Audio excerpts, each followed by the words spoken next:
So, Halloween was last month, but I have a pretty good excuse this year. I was ill for a lot of October and I physically couldn't get a video out on time. But late or not, I couldn't totally miss out on the spooky season, and so here we are. My shirt has bats on it.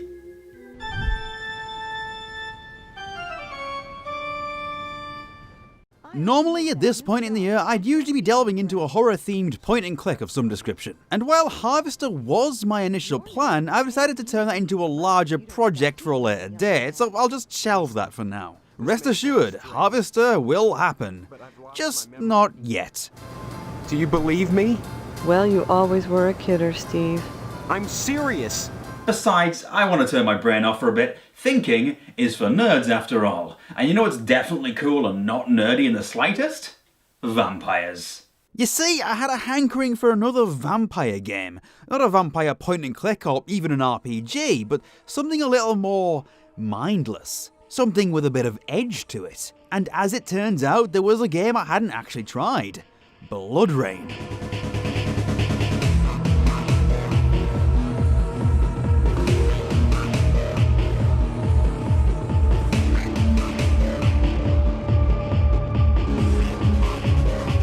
BloodRayne occupies a game genre I don't really tend to delve into that often, the hack and slash. Though I suppose it's not entirely different to the shooters I like to cover. Fast-paced, violent gun-toting, it even has blood in the title. And I talked about a game called Blood earlier in the year which had all of that too. But it's still something a bit different for me to talk about. The thing about BloodRayne is that chances are you've heard of this character. If not through her own game, then through the critically panned movies from Uwe Boll. Rayne is a product of her era, for better or for worse.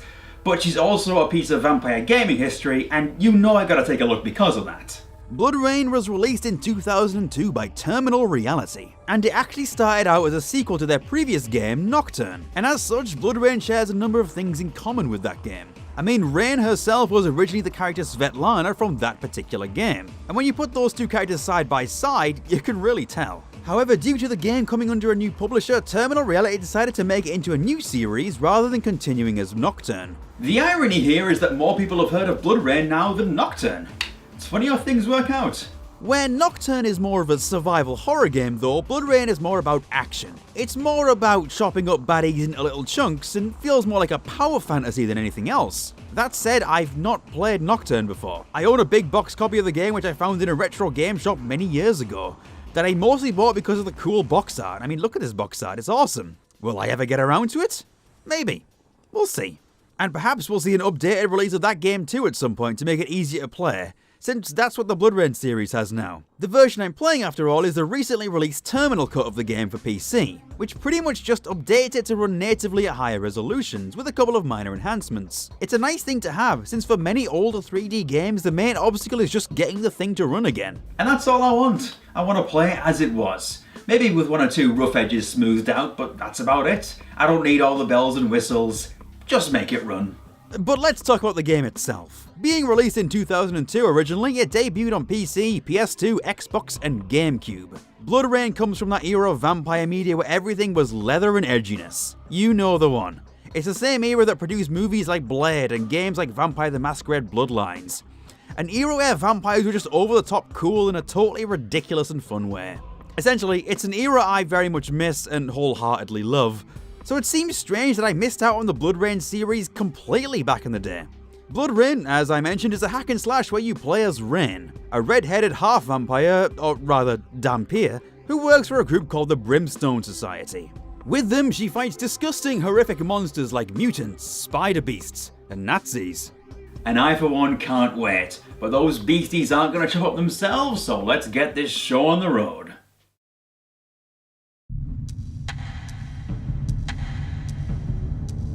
The game starts off in 1933 in Morton, Louisiana. Not a real place, by the way. Rayne has been dispatched here alongside her mentor, Mince, to investigate a strange disease afflicting the populace. There's a short tutorial which teaches you the basics. Left click is melee, right click uses guns. You can do a jump kick to get through walls, and you can feed off humanoid enemies to heal. Once a meter charges up, you can go into a blood rage, which slows down time, gives you better combos, and makes you deal a ton of damage. There's also a vampire aura vision, which shows you where you need to be going and shows enemies through walls. It's interesting to see this sort of mechanic in a game from 2002, since the whole special vision to guide the player has always felt like more of a modern invention. There's a little bit more to learn, and BloodRayne's ability set does expand as the game progresses, but ultimately, it's a very simple game to learn and play. Damn bloodsuckers. Careful with your relatives. They should have more sense. So to begin with, do you recognise the voice of Rayne? You might have picked up that she's voiced by Laura Bailey in one of her earlier gaming credits. Laura Bailey, of course, now being a very well-known figure in the voice acting sphere, as well as a major part of the D&D show Critical Role. I didn't have a wider point here, I just think that's neat. But welcome to the Bayou. This place is completely waterlogged, which in this mythology is harmful to vampires. Usually it's holy water, and sometimes it's running water, but here it's just regular water, I guess. If you think about it, Rayne must be very stinky. Either that or she takes dust baths like a chinchilla.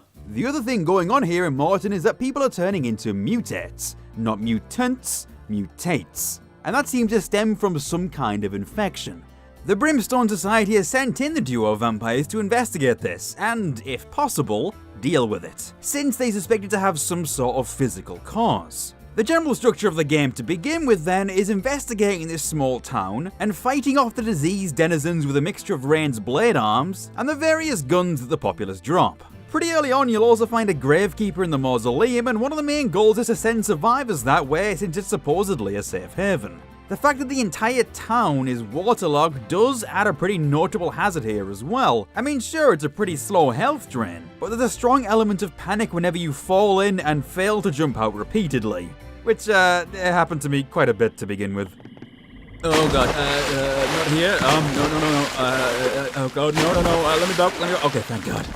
Rayne has this mid-air corkscrew move which is kind of essential here, to make sure you nail the landings on various buildings and tight-roping across cables. You also need to be able to spot cracks in the walls too, in order to do that jump kick through them. Not all of the walls, but some of them. You do gradually develop an understanding of which doors and walls you can and can't kick through, but it's still a little bit confusing at first. If you lose too much health, fear not, you can suck the blood from most enemies like I mentioned before. You even get a grappling hook after a short while which you can use to pull enemies in. Most enemies in this game essentially act as your health packs, providing Rayne with the blood boost she needs to get back in action. It's the kind of game design that makes games like Doom Eternal a lot of fun. I'm glad to see there's a strong history of it. Now I say that most enemies are like health packs, because not all of them are. It's only humanoids you can feed off. Pretty early on in this act actually, you're introduced to these friendly little fellas. You might want to crawl back in a little hole. Get used to that line. It is the only thing she says when these things appear. You might want to crawl back in a little hole. You might want to crawl back in a little hole. You might want to crawl back in a little hole. These are known as the Marais wreck. Spider-like creatures which come from these fleshy pod nests. And also, quite crucially, they're the source of the infection. Unlike the humanoid mutates, you can't feed off the blood of these to heal. You just have to chop them up. And slicing them up along with their nest becomes pretty easy with the Blood Rage, because the game takes into account where the blade is slicing, and you can literally chop stuff into pieces. It is very fun. In each area, you gradually rescue different people as well. From the local sheriff who insults you and then gives you access to guns, to a young teen girl and her father. It's okay, mon petit. Who are you? That doesn't matter. Go to the Famille Termaine mausoleum as quickly as possible.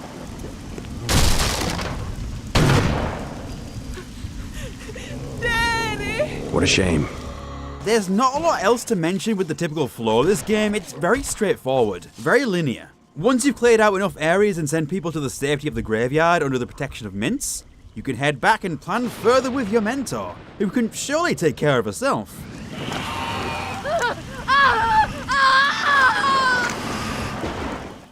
Okay then, that just happened.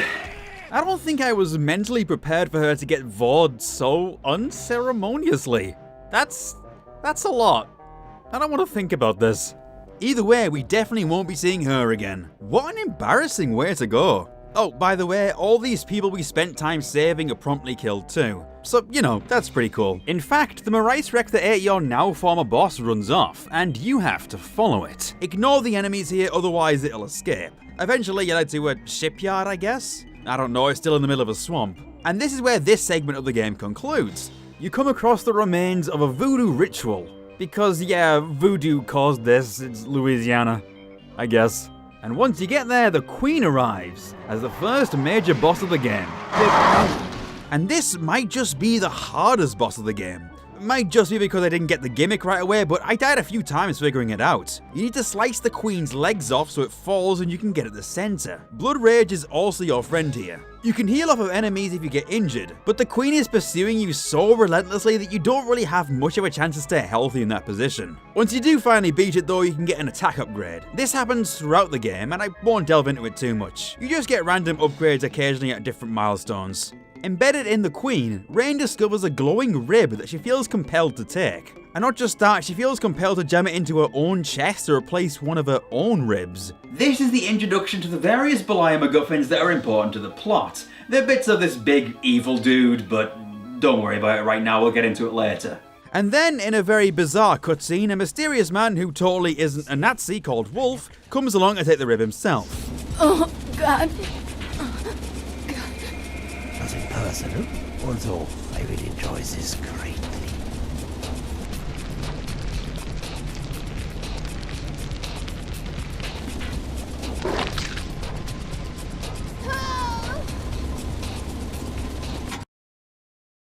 Yeah, and that's how Act 1 ends, confusingly.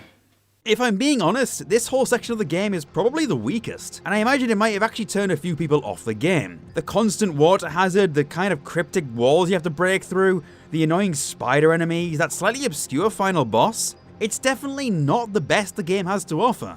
But worry not, because it's all uphill from here.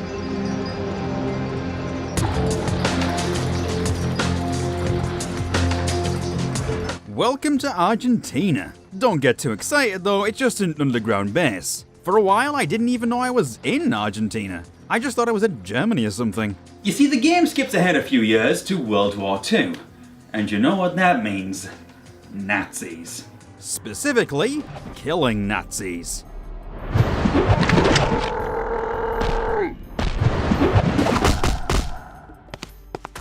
Oh, hell yeah.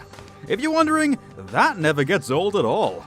Especially as you have a pretty comprehensive list of names to take out, as given to you by the Brimstone Society. The whole vibe of this part of the game is way different. It almost feels like a separate game entirely. The group you're up against in particular is the GGG, the Gegengeistgruppe, which literally translates to anti-ghost group. So yeah, Nazi Ghostbusters. Let's kill them all. Structurally, this chapter has you invading the base, taking out various Nazis in their offices to strike names off the list.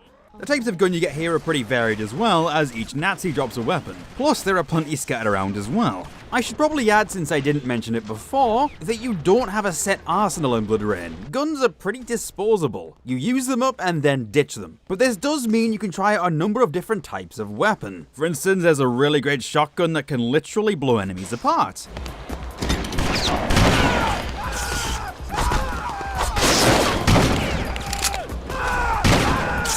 Needless to say, I enjoyed that a lot. But I mean, is there anything that could possibly be more deadly? Wait, did that say Panzerfaust? Oh my.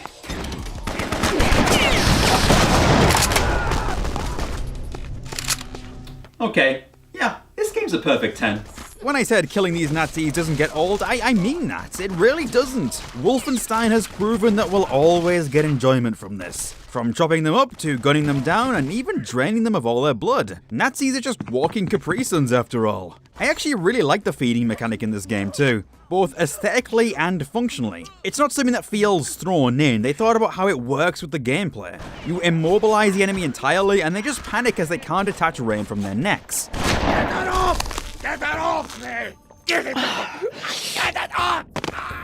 They'll even occasionally fire their gun to the side, which is a really nice touch. It's purely cosmetic, but it really sells the fact that their life force is being drained away, and their finger is squeezing the trigger out of panic. Furthermore, you do have some control while draining an enemy, meaning if you're attracting gunfire while feeding, you can use your target as a human shield. I really love the gameplay loop in this section. The first act does the game a disservice by not being this fun. You might also ask if there are bosses here, and sure, there are indeed. Some are just tougher officers, but others have unique mechanics, like this priest who uses a turret in the middle of his church, which is on a rail. Enough of your insolence. I will prove Aryan superiority to you. Ever heard of overcompensation? That's so ridiculously stupid, and I love it. This game knows it's a bit silly, and it leans into it, so it rules. Like, there's also this silent assassin Nazi guy called Commando, who is literally just the epitome of edge. You can't beat this. You must be the mysterious Commando. I'm sorry, was I talking too fast? Can't keep the words apart? And you know what else? If there's something I love in this era of games, it's the janky in-engine cutscenes that some games had. This game is one of the funnier examples of this. For one, Rayne is kind of still and lifeless in these, even for a vampire, except her, her assets. BloodRayne has some pretty advanced physics and they apply to the full model. The issue is that the physics seem to get reapplied when entering a cutscene, meaning you get moments like this with female characters. Good girl. Oh god, why? But then there's just examples of awkward silences and Nazis just doing things. Christ, what up? Let's get the hell out of here. Go get the others. We'll finish loading the crates. Now, hurry. Right away, sir. What is this walk? I don't even class this as a knock against the game. I just find it really funny and charming. Eventually, something strange begins to happen as you see Nazis fighting another threat. And there's this eerie moment where you walk through and find a bunch of corpses until...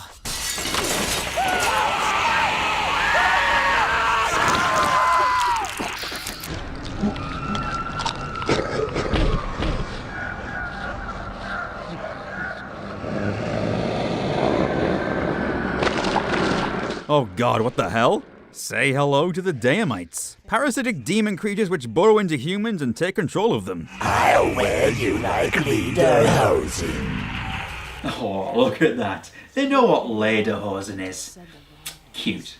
This is where it kind of erupts into an all-out war. Like the surface tension segment of Half-Life 1, there's just chaos and death, and Nazis dying everywhere, and you're just reveling in the middle of it all. You can still feed on the Daemites, as long as they're in possession of a human body, but the worm creatures themselves are kind of annoying. Though it is very satisfying to slice their heads off, or in half or something. I love how the blades work in this game. It's very fortunate as well that the Daemites are just as pig-headed as the Nazis. There are two distinct segments where each party tries to trap Rayne in the same way by pumping gas into a room they are next to, with a window.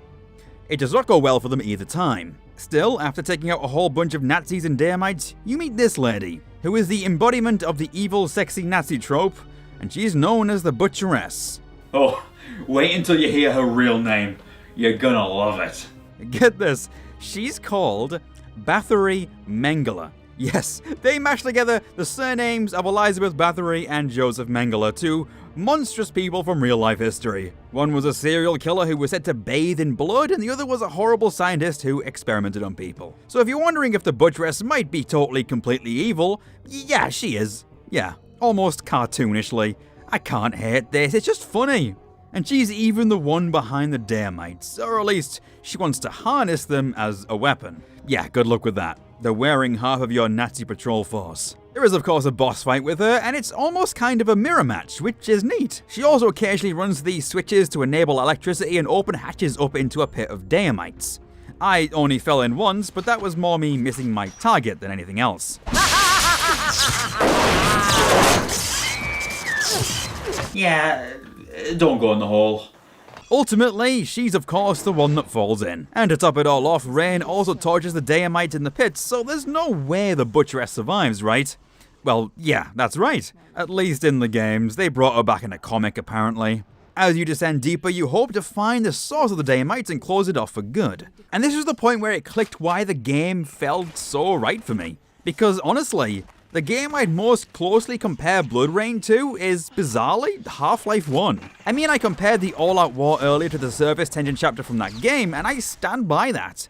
On the whole, it's quite Half-Life here. The way the game is structured as a linear experience, taking you from objective to objective, and you have this menial stuff like enabling pumps to clear an obstacle in a large facility, multiple factions of an enemy scrapping with each other, and strange monsters fighting soldiers. It's all very familiar. Of course, it's a hack and slash rather than a first-person shooter, though it's like if Half-Life had you playing as one of those Black Ops ninja assassins that do backflips. I just feel like to some degree there must have been at least some Half-Life influence on this game. And I bring this up now because when you go deeper to find the source of the Daemites, well, just take a look.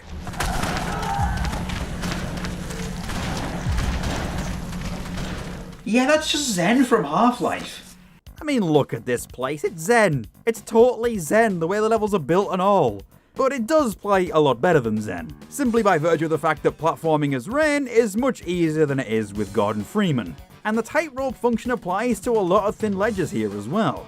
There's not a lot else new here overall. You're still fighting through Daemites of different sizes and the Nazis, and not much provides a huge challenge. BloodRayne just slices everything into pieces. With the goal here being to find the source of the Daemites, you eventually end up at the heart of this underground hive, where it turns out that an Eye of Beliar is here, which compels Rayne to put it in her own eye, like she did with the rib. And we now have a new vision, which allows us to zoom in. But that can wait because the Nazis have arrived to try and destroy the nest with explosives. They sent their best and brightest, which is to say, 3-hole Nazis. Yeah, that seems about right. What follows is Rayne triggering the explosive herself and then running away. Don't stop to kill any Nazis, as tempting as it might be. If you slow down at all, the explosion will get you. But this segment leads on to another boss fight, this time with Mauler, who is a big buff Nazi. He drops some lore about why Beliar's bits are all over the place and then attempts to fight you. Beliar's black seething heart. The key to ruling the world is in our own country. And Wulf will control it. Yeah, we'll see about that. I say attempts because this guy is honestly a joke. He's very slow and easy to hit. I mean, sure, he knocks pillars down if you jump up into the rafters, but I don't think he ever really hit me. At all.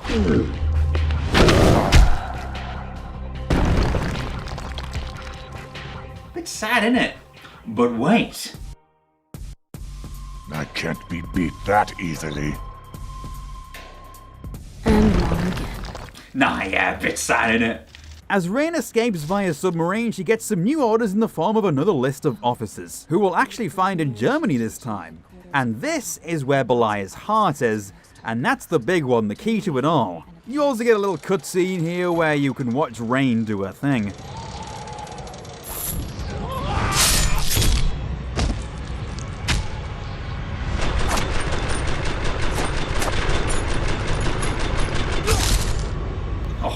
She is so cool. I wish she'd kill me too. I love how she's shot like a horror movie villain here. It really sells how dangerous and scary she is to a normal human. I've really grown to love the edgy attitude of this character, unironically. Either way, this is just set up for the final act.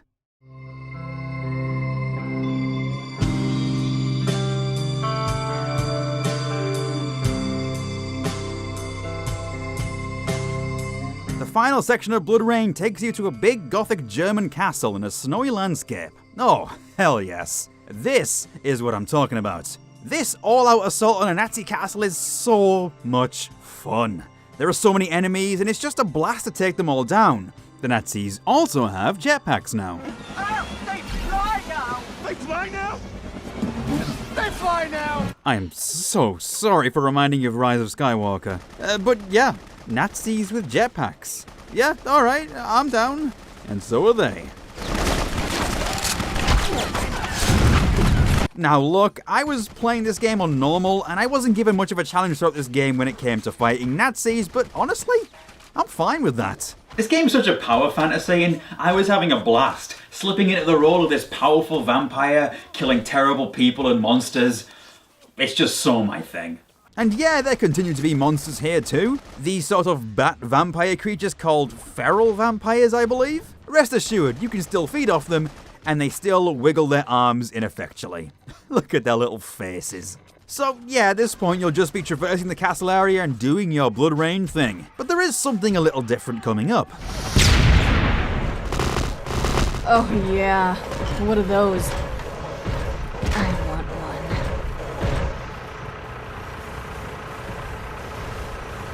Get off me! Stop! Oh hell yeah! Bet you didn't think this gothic horror vampire game would have a mecha segment in it, did you? And doesn't it look like fun?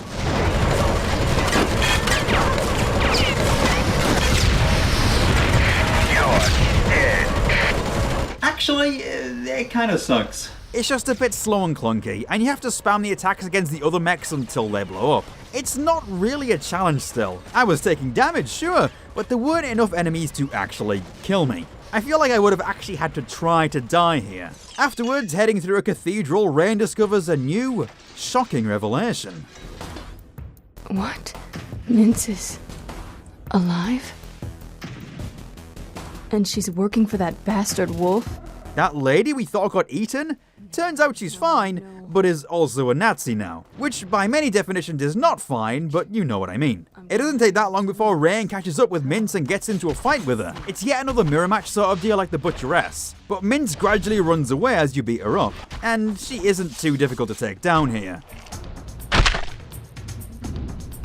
It's finished. Mince! Goodbye, Rayne!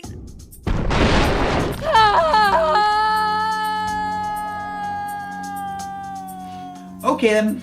The cutscene jank here undercuts any emotion this game could potentially have. It doesn't matter anyway, I mean I feel nothing. She was a Nazi.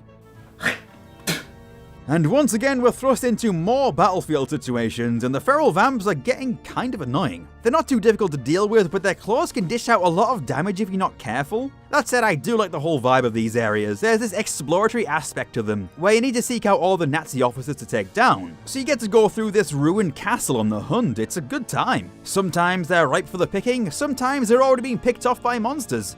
Either way, you can cross them off your list. It also isn't too long before you run into Hedrox the Infinite as well. And yes, that's what he's actually called. He sounds like a damn Sonic character. Hedrox is the leader of the feral vampires and also after the parts of Bayou. Seriously, this game packs a lot of random plot stuff into this last act. It's wild. You have betrayals and entirely new characters being introduced like literally at the last minute. Like, the writing isn't great, but I'm having a good time anyway. The boss fight with Hedrox is kind of bizarre. You can't kill him outright. He just kind of multiplies if you try to chop him up into pieces. I guess that's why he's infinite. Instead, you need to attack the supports of the room, and you might think this will be tricky with all his duplicates, but you can just run in a circle and dump his clones into some deadly water. Hedrox Prime survives though and escapes with Belial's heart for a later encounter, and Rayne moves on to one of the only parts in this game which actually gave me a bit of challenge. Vampire! Fuck this!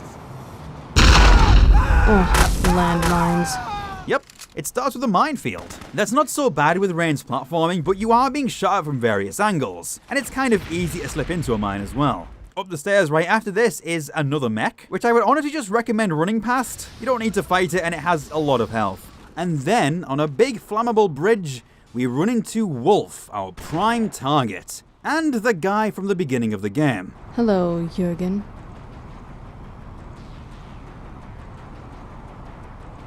What the fuck?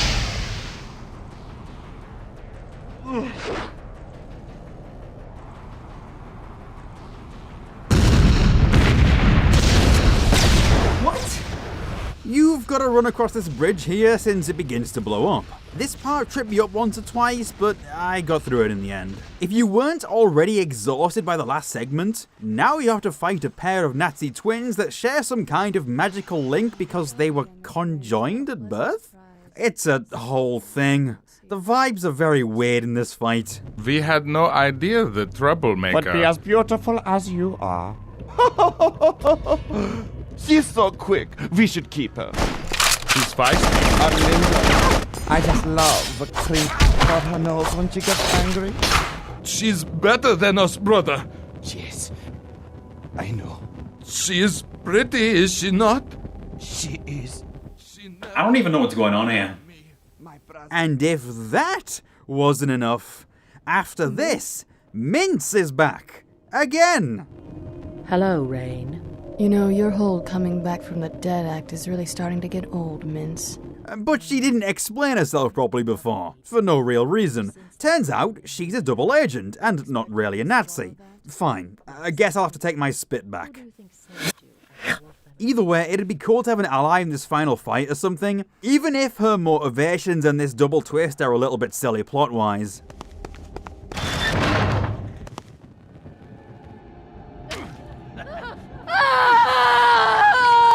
Or she could just die.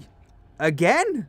I just want to point out that this is Mince's third death scene, though this one looks like it might stick. But still, how come this lady gets to have 3 separate death scenes in one game? That's just ostentatious. Mince! Oh, Jesus. Mince, you aren't coming back this time, are you? I'll make him pay. I promise. Today, Jürgen Wolf will die. So, yeah, this is it. The final confrontation. You gotta get through a group of Nazis first, but I like to think of them as a series of walking health and ammo packs. I mean, that is essentially their function here. Think about the rooms you see before a boss battle in a Doom game. It's basically the same thing. Wulf and Hedrox are the real problem here, especially as Hedrox has the key to awakening Beliar, his blackened heart. But our infinite friend gets a little more than he bargained for, I think. I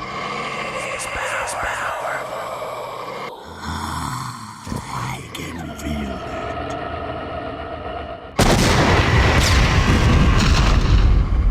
What have you done with Hedrox? There is a new more Hedrox. Beliar is born. Again. This final boss fight is a 3-way battle between Rayne, Wulf, and Beliar. There are 2 levels to the arena, and Wulf will dash between the 2 constantly, picking up various spawning guns and shooting at you with them. Because of this, I'd recommend taking out Wulf first, since you need the guns to take down Beliar. You see, if you leave Beliar unchecked for too long, he grows and grows until you can no longer avoid his attacks. And he can attack through walls. It's a bit janky. But until then, he'll just slowly walk at you menacingly and you can focus on other things. It's a shame he has a very cool design, but ultimately does nothing but laugh and get bigger.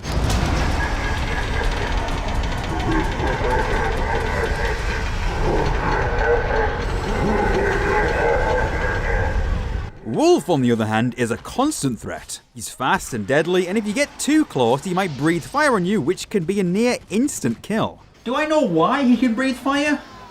Not really, no. But here we are. Using Blood Rage and a little bit of slow motion, you can whittle him down until he dies. And whenever you kill one boss here, you can get a cutscene depicting their end.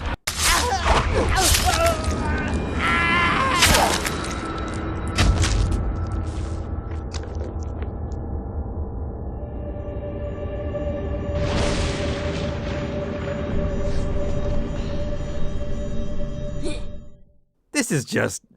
yeah, I love this. With Wulf dead, you've got free reign to take various weapons and grenades and take down Beliar. The only real worry with him is allowing him to grow too large, otherwise just snipe him in the eye. There's a specific sweet spot where you can dish out some nice damage. Again, it's a shame that he's so ineffectual. Unless he grows, this guy's useless.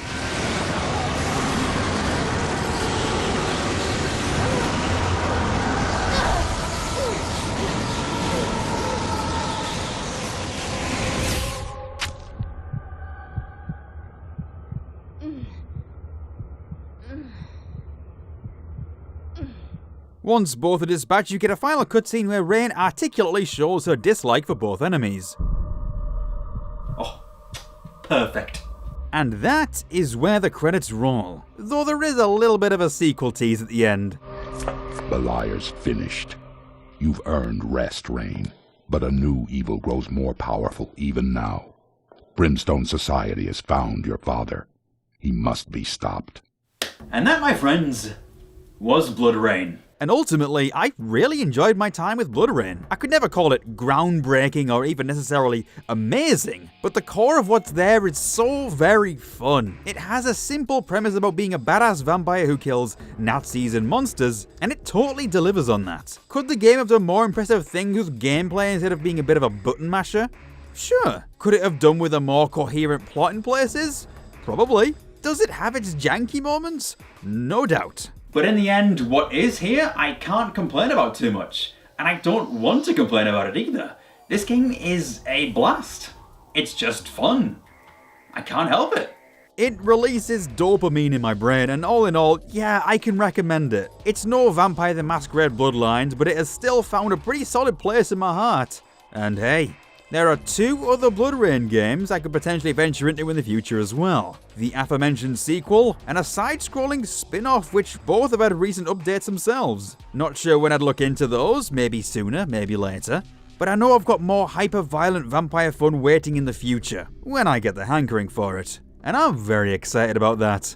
Happy, Novemberween, everyone, and thanks for indulging me as I ramble about another piece of random vampire media. But I know you love it really. Adios, nerds. I'll catch you later.